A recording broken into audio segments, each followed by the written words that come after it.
Welcome back to Freedom Frontier. In this video, I'm going to do a quick demonstration on how to add a camouflage paint scheme to your rifle. I've been getting requests to demo how I painted my AR-15 that I featured in a previous video. First, I'll show you the stencil method I used for that rifle.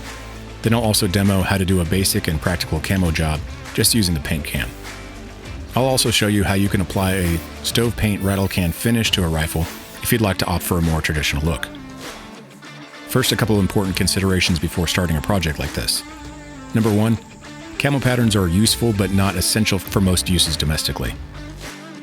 Some argue that black rifles draw attention in a self-defense situation, but I think this line of thinking can be overblown somewhat.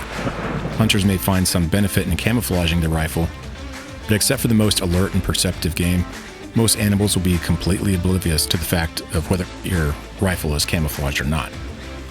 Number two, camouflaging your rifle can reduce the resale value of your rifle, sometimes significantly. Take this into consideration if you're trading in or selling your rifle at any point in the future. And number three, camouflaging your equipment may actually hide some of the natural character and interesting aspects of the rifle that you appreciated to begin with. Things like stamps, roll marks, and interesting features of the rifle will be much less noticeable once you've applied a camo pattern. If you're on the fence about camouflaging your rifle, it's probably best to just enjoy it in its present state and keep a few cans on the shelf for when you're fully committed. But if you are committed, I hope you find this tutorial helpful. This video isn't about doing the perfect paint job on a rifle, but more about easily applying a practical pattern for most circumstances. The method you choose is really up to you, and there are endless variations on how to do this. My 2 cents, the specific pattern and method really doesn't matter all that much. The most important thing is to choose colors that blend in with your natural environment.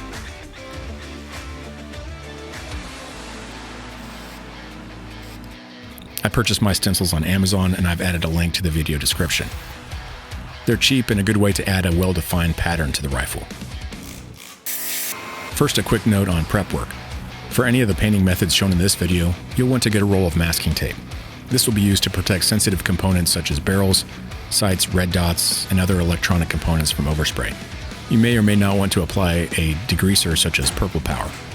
In my opinion, it isn't necessary, but is helpful if you're more interested in keeping a more uniform application and wear on your paint. Me personally, I like a more battle-worn look, so I don't worry about it as much. If you decide to degrease your rifle, it's a good idea to apply it liberally across your rifle. You can then accelerate the drying process with an air compressor. Be sure to blow off all the degreaser in the nooks and crannies of the rifle. You can then also use a heat gun to finish off the drying, which will let you get right down to painting. Next, we'll discuss color selection and types of paint you can choose. For colors, it's best to choose a color scheme that is going to reflect the natural environment around you for as much of the time year-round. In some areas, such as on the East Coast, where you have drastic changes in natural color, or in locations with long winters, this can be rather difficult. Just know you'll never have a perfect pattern for every situation. As someone who lives on the East Coast myself, I chose a London gray for my base color, with a mud brown and olive green for the camo pattern. For paint types, I generally use ultra matte paint commonly found in hardware stores. Popular brands such as Krylon, Rust-Oleum, and Hunter Specialties are good choices. But if there's a specific shade or color that you want to use, you might consider some of the other cans on the hardware store shelf. Satin paint doesn't offer nearly the same light-absorbing qualities as ultra matte, so it will have a slight bit of shine. Usually this won't be enough to make much of a difference in the field, but for some people it might not look as good. For my own taste, satin works, but just barely. Now on to spraying. First, you want to add a base layer. Some people will hang their rifle up to paint. I'm not a perfectionist when it comes to this sort of thing, so I usually just paint on cardboard. Simply spray your base color across your rifle evenly, trying to avoid any excessive application to the point of causing the paint to run. It's better to err on the side of spraying too little rather than too much. You can always go back and apply another coat if necessary. Once one side is dry enough to handle, flip the rifle over and hit the other side, being sure to hit the top and bottom of the rifle. Now you want to allow the base layer sufficient time to dry. You can accelerate the drying process with a hairdryer or heat gun. You don't have to wait for it to be perfectly dry, but you don't want the paint to feel tacky.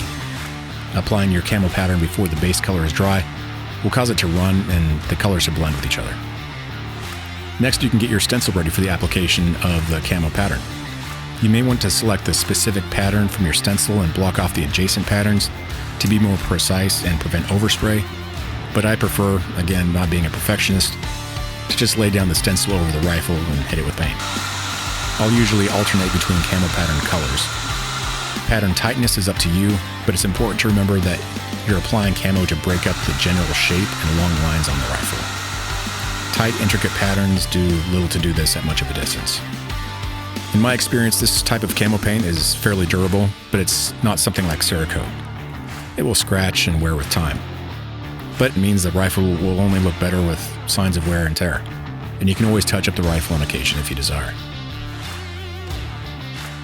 If you have magazines handy, it's a convenient time to spray those as well.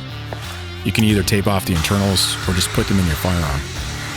Just be careful not to get paint inside of the magazine. Once you're satisfied with your pattern, let it dry overnight. The next method I'll cover is painting a rifle without the use of stencils. In my opinion, these types of paint jobs are just as effective in breaking up the look of the rifle, and in some cases might do an even better job. Like in the stencil method, you'll want to apply a base layer, but the application of the camo pattern is a little different. Once your base layer is dry, you can grab your camo paint and start working across your rifle, either applying long strokes diagonally or painting general areas to break up the natural features of the rifle. If you take your time and are selective with where and how you apply, you'll get an effective pattern. Finally, we'll discuss how you can use stove paint to apply a finish to a rifle, if you want to have a more conventional look. The AKs here getting hit with stove paint require disassembly since they will be keeping their original furniture. The black stove paint we're applying here is a great way to do a quick touch-up on a rifle if the original finish is worn or faded, and it'll give the rifle more of a matte look while still having a bit of shine. Slowly apply an even coat across the rifle and simply repeat as needed. Then hang it up or let it sit to dry. I hope you found this tutorial helpful.